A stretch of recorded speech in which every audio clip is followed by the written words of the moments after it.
Thomas, and I will explain you in this part of the course a few examples to have a better understanding of the reductionist and simplification principles of traditional scientific thinking. The first example we will cover is Newton's astronomy.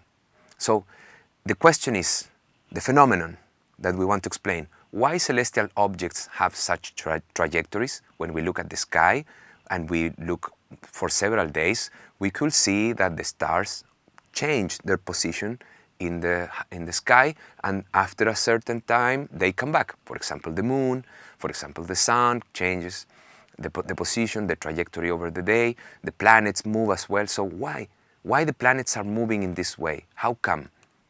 So before the substance thinking, I will very briefly mention, was in the ancient times, there was the idea that the world outside our planet has different laws, different rules, is governed by the gods, is governed by some different rules that what govern our world here. So they had a whole completely different explanation of why the planets and the stars and everything move the way they move, which was not really contrastable, which was not really describable by any law. It was just like the way it is outside.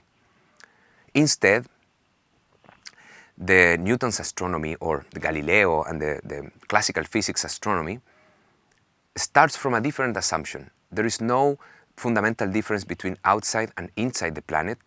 What really matters, what we really are caring about when we think about the trajectories of the celestial objects, is actually their position in time. So the real variables that matter is the position of the celestial object in time. And then we look on what it depends. The position will depend on the speed it has, the acceleration it has, eventually the mass it has, and the mass of the other objects interacting with it. So this is the reduction. The position of the celestial object will not depend on anything but those things. And then you get physical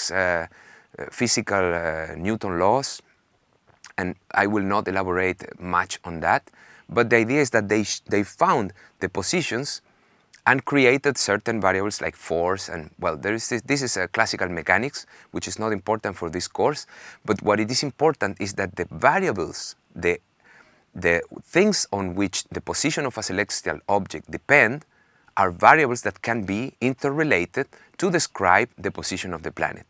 And that's what the formula, the Newton's law actually do, and not just for the planets, for anything that moves. You can explain how it moves in terms of these formulas, with some exceptions that go in relativity, but we will not dig into that. So at least within the motion of things within certain time scale, the time scale we live at, our systems, or the planetary motion at small scales, not so big cosmological scales, these rules apply perfectly. So what are variables that are not taken into consideration? The size of the planet, the density of the planet, the material composition, the radiation that emits or absorbs, and several other variables like the shape of the planet, if it has a hole, if it has an ocean or not. All these variables are neglected in the entity and interaction description. We only care about speed, acceleration, mass, and the mass of the other objects interacting with it. No more. All the other variables are taken away. We create the laws and we explain the astronomy and motion in general. So, although observed celestial objects' trajectories differ very much, this law simply describes them all. So the genius of the astronomers in the early Renaissance times was to realize that all these things don't matter. Only matter the variables I just mentioned. So I will continue with another example, because this is just to make very clear for you that this is the way in which science has been developed. This is scientific thinking at its core. How can we explain the behavior of gases? The theory of gases, for example. The gases contain too many entities to be described as we were thinking of planets, trajectories and relative positions, and so on.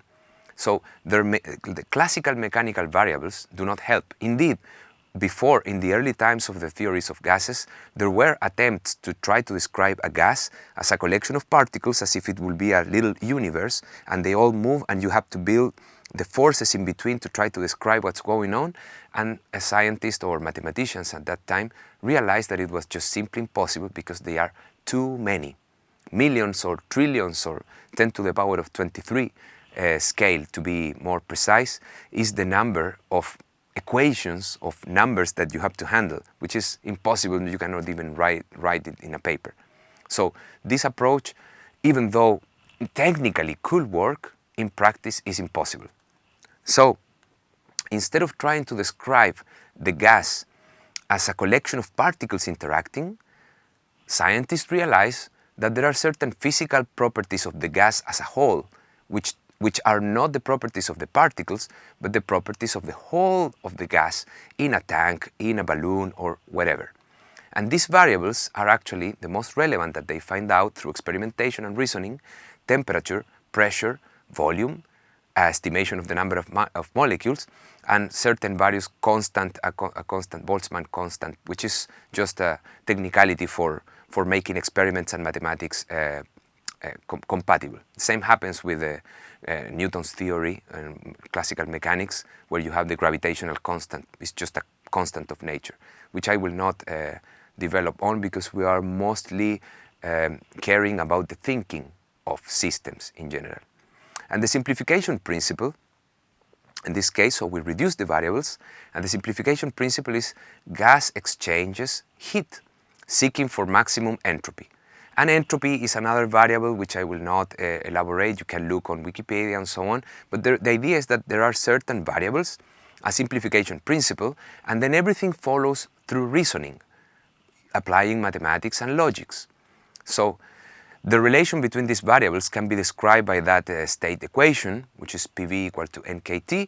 And with this equation, you can not care about the relative positions of the particles, the speed of the molecules, the shape of the container, or what material are you specifically talking about, if there is a mix or not.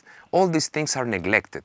And still, with this very simple formula, which takes a very small number of variables compared to the 10 to the power of 23 mechanical variables of the positions of the particles in the gas, so you reduce the description hugely by looking at the whole properties of the gas and not at the properties of the particles. So even though the gases differ very much in the ways that the particles move, this law describes the behavior of most gases, at least with a very in a very good way, within certain conditions and so on. That's the way science works. It doesn't never explain the whole universe in one equation, but it can be, but this equation will be very complicated. So these simplifications are to be applied in specific cases, but specific, but still very general. So this is the theory of gases, and that's the ideal gas equation, and it works for studying lots of gases. And that's why, actually, following these ideas, the first steam motor could be created, and the trains and the ships could move through following these ideas. So this has applications.